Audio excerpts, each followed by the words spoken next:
I spent Easter weekend in Chicago last year, visiting my cousin Daniel. He lived in a narrow brick townhouse on a quiet street in the Logan Square neighborhood. It was one of those old Chicago homes that always creaks a little, no matter how still the night is. Hardwood floors, thin walls, vents that rattle when the heat kicks on. Daniel had to work late that Saturday night, so it was just me in the house. At first, everything felt completely normal. I ordered some takeout, watched random YouTube videos on the couch, and let the TV run quietly in the background. Outside the window, the streetlights glowed orange against a light drizzle. Occasionally, a car passed and splashed through the wet pavement.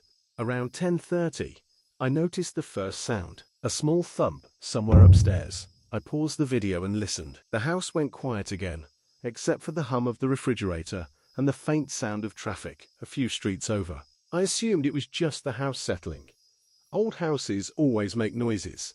Still, I waited another few seconds before pressing play again. 10 minutes later, it happened again. Another thump. This one sounded slightly different, almost like something being nudged. I muted the TV and stared toward the staircase. The upstairs hallway light was off, leaving the top of the stairs in darkness. "Daniel?"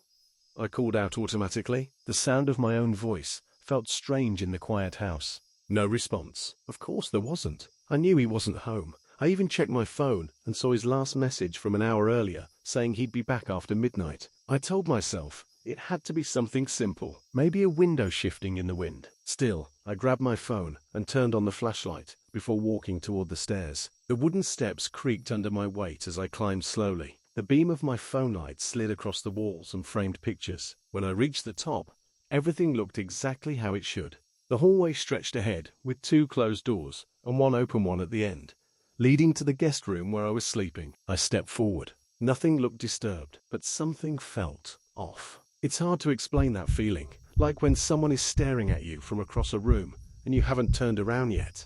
That same prickling sensation crawled across the back of my neck. I checked the bathroom first. Empty. Then Daniel's bedroom. Also empty. The guest room looked exactly how I left it earlier.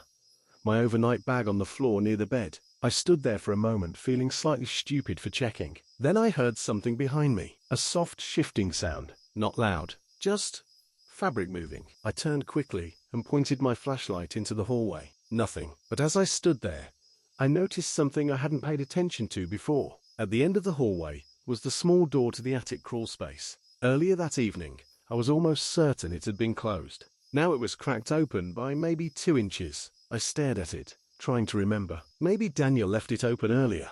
Maybe I just never noticed. Still, I walked slowly toward it. Each step felt louder than the last. When I reached the door, I pushed it gently. It creaked open to reveal the narrow crawl space.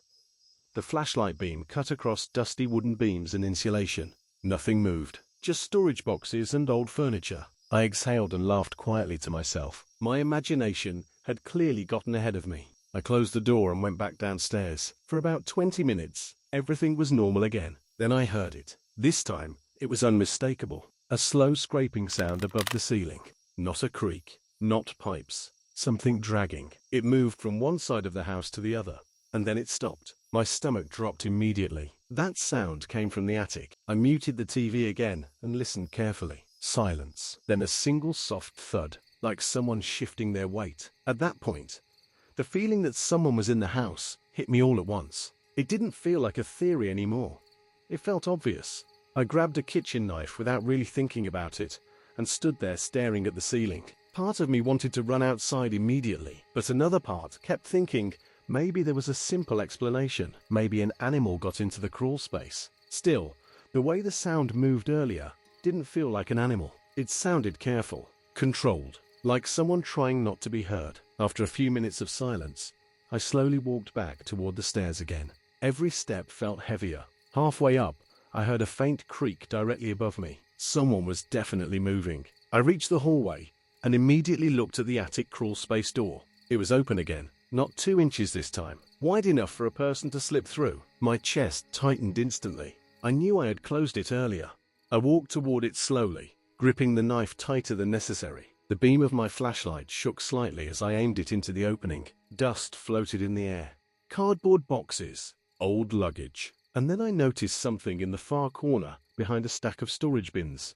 2 shoes. just barely visible. At first, my brain didn't process what I was seeing. Then the beam moved slightly upward, and I saw a knee. Someone was crouched behind the boxes, completely still, watching me. For a split second, neither of us moved. Then the person shifted suddenly. The sound of their movement in the cramped space snapped me out of whatever frozen state I was in. I slammed the crawl space door shut and ran. I didn't even try to lock it. I sprinted down the stairs, nearly slipping on the last step, and bolted out the front door into the cold night air. My heart was pounding so hard, it felt like my chest might explode. I ran halfway down the block before turning around. The house looked exactly the same as it had all evening. Quiet, still, lights on inside. About 10 minutes later, Daniel arrived after I called him in a panic. We went back in together and checked the entire house. The crawl space was empty. All the boxes were shifted around, like someone had moved through them quickly. But whoever had been hiding there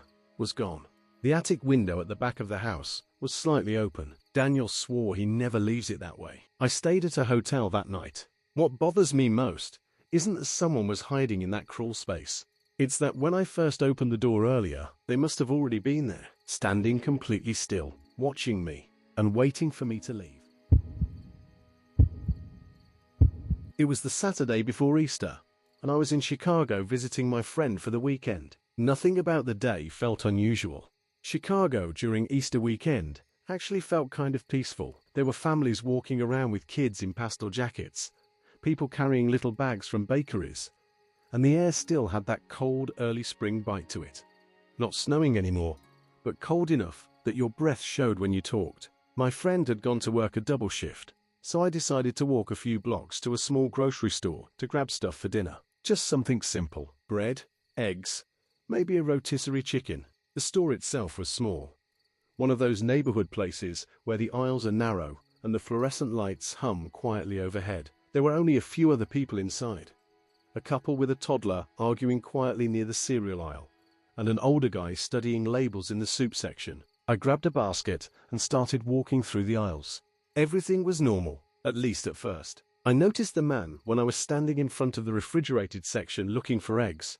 He was already there when I walked up. Tall guy, maybe mid-40s, wearing a thick, dark coat, even though it wasn't that cold inside the store.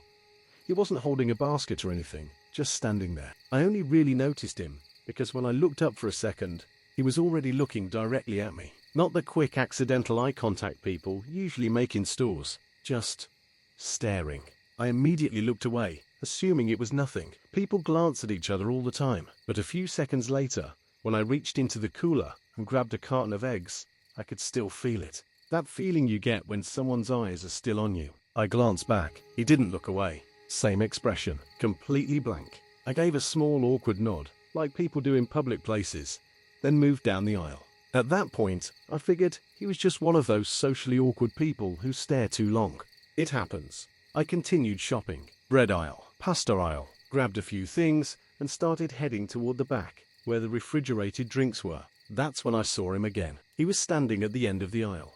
And the strange part was, he wasn't looking at the shelves. He was looking directly down the aisle, at me, again. For a second, I actually wondered if I had walked into the wrong aisle and interrupted something. But no, he wasn't reaching for anything. No basket, no cart, just standing there, watching. The moment I noticed him, he turned his head slowly toward the freezer doors, like he had been looking at them the whole time. It felt staged, like someone pretending to look busy. I remember thinking, I was probably overthinking it. Chicago's a big city. People act weird all the time. Still, I decided to finish quickly. I grabbed a drink from the cooler and headed toward the checkout. The store had 2 registers, but only one was open. There was a woman in front of me paying with cash, and I stood there scrolling through my phone while waiting. Then I felt it again, that same feeling. I looked up toward the glass doors of the store, and there he was, standing just outside.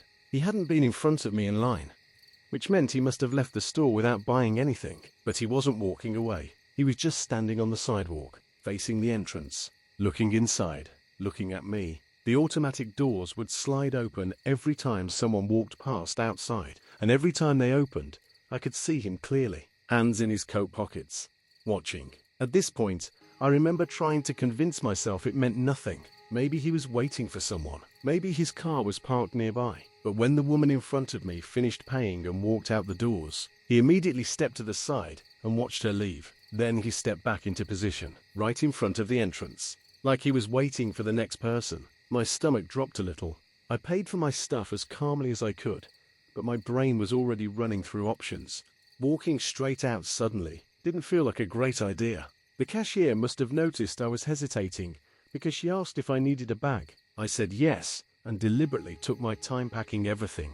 Then I did something small. I stepped toward the window next to the register and pretended to check my phone while glancing outside. The man was still there, still watching, and when he noticed me looking, he smiled.